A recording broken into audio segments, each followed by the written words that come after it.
Tensions continue to rise between Taiwan and China. China sending 56 warplanes into Taiwan's air defense zone Monday alone, the largest incursion ever, and the numbers have been rising and rising. It brings the total number of Chinese warplanes up to 149 into Taiwan since October 1st. Now, Taiwan's president is warning that if the country falls to China, it would trigger catastrophic consequences for peace in Asia. Joining me right now is Fox News senior strategic analyst, General Jack Keane. General, thanks very much for being here. Always a pleasure to talk with you. Your reaction to what's taking place here? Well, certainly this is the largest scale of these military incursions we have ever seen. Back in June, they were in the 20s, and in April, around the same. A number of things happening here. Certainly the acceleration post-Afghanistan collapse in terms of the intimidation and coercion on the Taiwanese people, not having a credible ally in the United States, is certainly part of the fabric of this story. Also, there are regional issues taking place. And the first one is a major international maritime exercise led by the United States, Japan, and the United Kingdom. 3 aircraft carriers, 2 of the United Kingdom's first aircraft carrier, the UK Elizabeth, excuse me. And also Japan's got an amphibious carrier out there as well. So that's part of it. Also, Taiwan has applied to get back into the revised Pacific trade deal, and China has applied for it also. I think overall what President Xi is doing here is a couple things. One, he's making certain his military is practicing what it would have to do if there was actually a real operation here taking place as opposed to an exercise. And he's also testing Taiwan's defenses, which has always been going on, but not on this scale, and that's for certain. And the other thing, he's sending a clear message to the fact that so many of Taiwan's allies, particularly the United States, has been speaking out and making certain that the world understands they're going to stand by Taiwan. So that's a message, too, that China is not giving up, that there's determination to resolve this occupation in terms of Taiwan becoming a part of mainland China.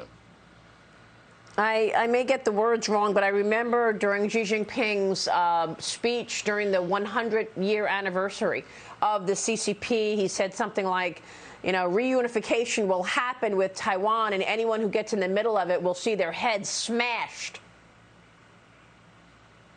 Yeah, I totally agree with that. I have a tendency, and we all should. That's what he said. I know you don't agree with what he said, but that's what he said. But what he says usually is what he does. And that has been a pattern now for 10 years that we've been exposed to President Xi's leadership. So when he says that this is going to be resolved and not be passed to the next generation, you have to take that seriously. I'm not suggesting there's an imminent attack coming to seize Taiwan with the Olympics next year and the National Party Congress that they have every 5 years. But it may be that the window of opportunity for President Xi to do this, he sees is getting closer because he's got economic headwinds in front of him, and he also knows full well that the United States and our allies are upgunning their military capability. They know that the United States capability has eroded, and it's going to take a number of years for us to get back to where we have the effective deterrence we used to have. And certainly President Xi is very much aware of that. And this gives him a window of opportunity to take advantage of these situations before he has serious economic problems and before the United States is able to upgun their military capability. Here's the quote, General.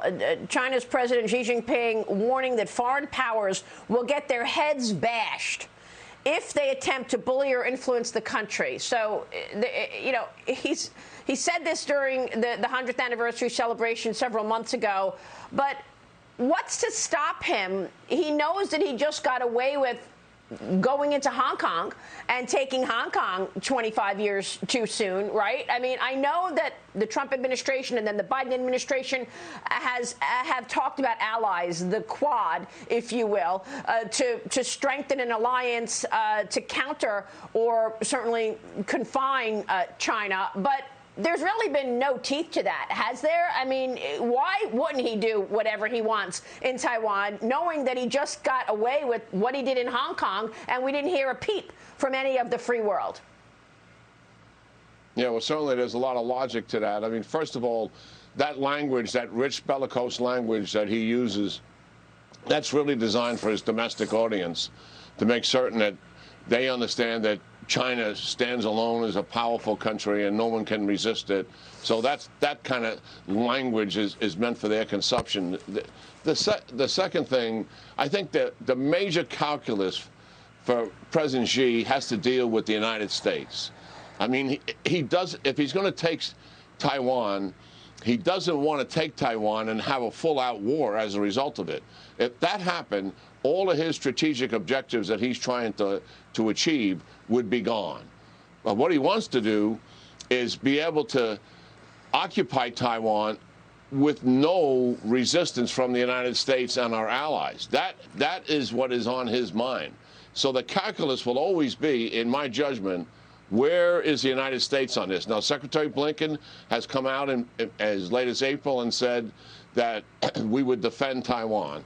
The Pentagon yesterday said our support of Taiwan is rock solid. So we're sending messages to him. And this is a very important calculus. I really believe it really comes down to President Xi's interpretation of President Biden. Does Biden really have the resolve and the stick-to-itiveness and the toughness to support Taiwan as an ally, given the fact he walked away from a 20-year ally that we were fighting side by side with in Afghanistan over the protection of the American people, I may add. So that is a calculus that he and his leaders are certainly paying a lot of attention to.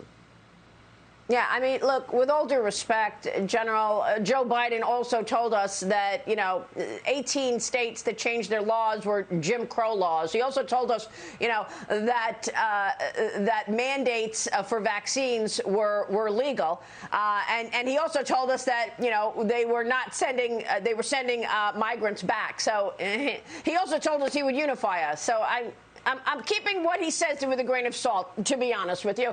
I want to talk about Afghanistan before you go, General, because China is waiting in the wings. We know that. But the Taliban now, we understand, is not paying any of their electric bills. They're leaving Kabul to face a possible blackout as winter sets in. Some are warning of an incoming humanitarian disaster there as well. Your reaction, General? Yeah, well, this is absolutely true.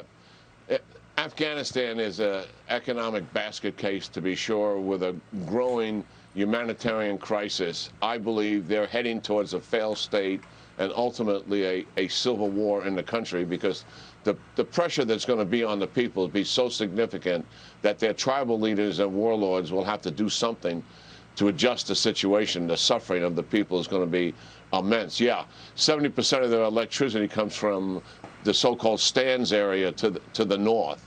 And they're not paying their bills to those countries. So eventually they're likely going to shut down the grid.